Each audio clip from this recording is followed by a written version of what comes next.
Start. अपने 21 वर्ष के दक्षिण अफ्रीका प्रवास में मोहनदास करमचंद गांधी 1903 से 1913 तक जोहान्सबर्ग में रहे थे।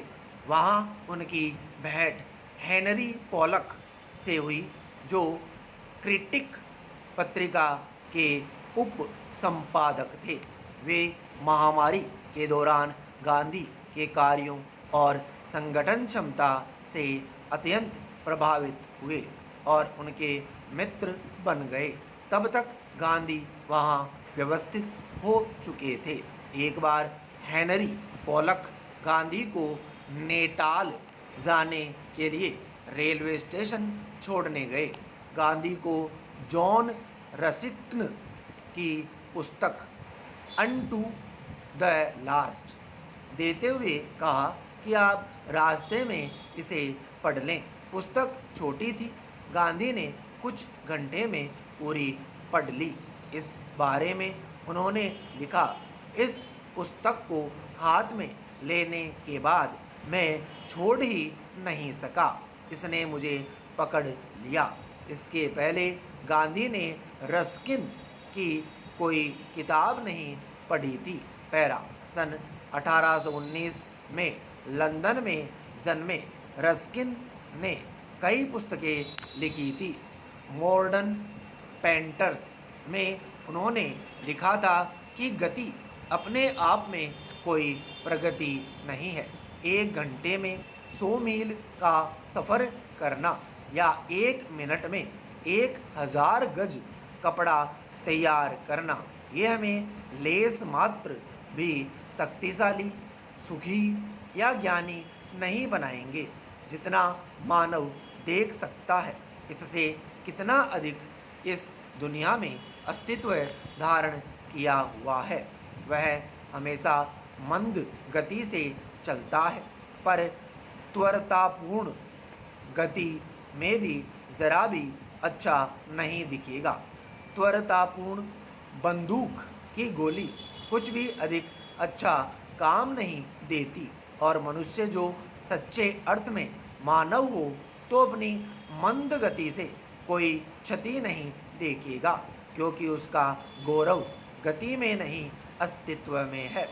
गांधी रस्किन के 50 वर्ष बाद पैदा हुए थे, लेकिन उनकी पहली पुस्तक ने ही गांधी के जीवन में सबसे अधिक महत्व का रचनात्मक परिवर्तन कराया। निश्चित ही इसके पश्चात गांधी ने रस्किन की अन्य पुस्तकें भी पढ़ी होंगी। नहीं भी पढ़ी हो तब भी कहा जा सकता है कि विज्ञान के युग के अवतरण के साथ जो परिवर्तन तेजी से आ रहे थे, उनके मानव जीवन पर पड़ने वाले संभावित प्रभाव की गांधी की संकल्पना वही थी जो रस्किन की थी। विराम। दोनों के जीवन दर्शन में अद्भुत समानता थी। पैरा। गांधी ने अनटू द लास्ट का गुजराती अनुवाद स्वयं किया और उसका शीर्षक रखा सर्वोदय। उन्होंने अपनी आत्मकथा में लिखा कि अनटू द लास्ट के अध्ययन से उन्होंने जो समझा वह था, एक सबकी भलाई में हमारी भलाई है। दो वकील नाई दोनों के काम की कीमत एक सी होनी चाहिए, क्योंकि आजीविका का अधिकार सभी को एक समान है। तीसरा यह कि सादा मेहनत मजदूरी का किसान का जीवन ही सच्चा जीवन है। गांधी रस्किन की इसी पुस्तक को सर्वोत्तम मानते थे। रस्किन के अतिरिक्त गांधी अपने जीवन पर गहरा प्रभाव डालने वाली टोल्स्टॉय की पुस्तक kingdom of heaven is in your heart को मानते थे। इन दोनों पुस्तकों के अतिरिक्त रायचंद भाई के सजीव संपर्क ने उन्हें प्रभावित किया। रस्किन, टॉलस्टॉय और रायचंद भाई ने गांधी के चिंतन को दिशा दी, उसे संवारा। वैश्वीकरण और अपरिमित संग्रहण के इस घोर भौतिकवादी युग में किसी भी युवा को यह जान सुनकर अत्यधिक आश्चर्य होगा कि अत्यंत सुख संपन्न संतुष्ट जीवन जी रहा एक युवक किसी पुस्तक को पढ़कर सारी रात उस पर चिंतन कर अगली सुबह उस जीवन को त्याग कर फिनिक्स आश्रम की स्थापना करने का निश्चय करे, जहाँ सब खेती करें, श्रम से जीविकोपार्जन करें, यानी सादा मेहनत मजदूरी का जीवन जिए। गांधी वहीं बस जाना चाहते थे। उन्हें अन्य की तरह 3 एकड़ जमीन मिली थी। उससे अपनी आजीविका प्राप्त करने के लिए श्रम करना चाहते थे और वकालत छोड़ देना चाहते थे, मगर वे वहाँ कुछ समय ही रह सके। उन्होंने लिखा, मैंने अक्सर यह देखा है कि हम चाहते कुछ हैं और हो कुछ और ही जाता है। पीड़ित और प्रताड़ित वर्ग की सेवा के प्रति प्रतिबद्ध होने के कारण वे अपना जोहान्सबर्ग का कार्यालय बंद नहीं कर सके। पहला, व्यक्ति विकास, व्यक्तित्व विकास, नैतिकता और चरित्र निर्माण के मूलभूत उत्तरदायित्वों से व्यवस्था पूरी तरह से बेखबर हो गई। इसे समझने के लिए आज की पीढ़ी के सामने सबसे बड़ा उदाहरण है अनादिकाल से भारतीय संस्कृति में असीम सम्मान और श्रद्धा की पात्र रही गंगा नदी की भौतिक स्थिति में पिछले 70 सालों में हुए बदलाव। इसे जानने के लिए किसी ऐसे व्यक्ति से मिलिए जिसने 1950 के आसपास बनारस में गंगा में डुबकी लगाई हो, जब गंगा नैसर्गिक स्वरूप में स्वच्छ और पवित्र थी और कोई सरकारी योजना उसे निर्मल बनाने के लिए नहीं बनी थी। आज जब गंगा को निर्मल करने के लिए हजारों करोड़ की योजनाएं पूर्ण हो चुकी है और नहीं चल रही है, तो वह व्यक्ति गंगा के किनारे जाकर केवल आंसू बहा सकता है, उसके जल का आचमन नहीं कर सकेगा। क्या यही प्रगति का स्वरूप है? प्रदूषण दूर करने में केवल धन के अपव्यय को गति मिलती रहती है। प्रगति के स्थान पर दुर्गति ही सामने आई है। पैरा, केवल गंगा ही प्रदूषित नहीं हुई है। ऐसा कौन सा क्षेत्र है जिसमें स्वतंत्रता के पश्चात घोर प्रदूषण और नैतिक ह्रास दिखाई न देता हो?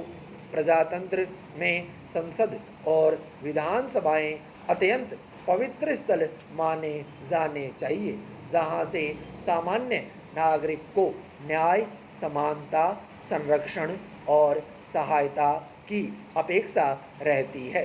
हर चयनित प्रतिनिधि पंच परमेश्वर का रूप होता है।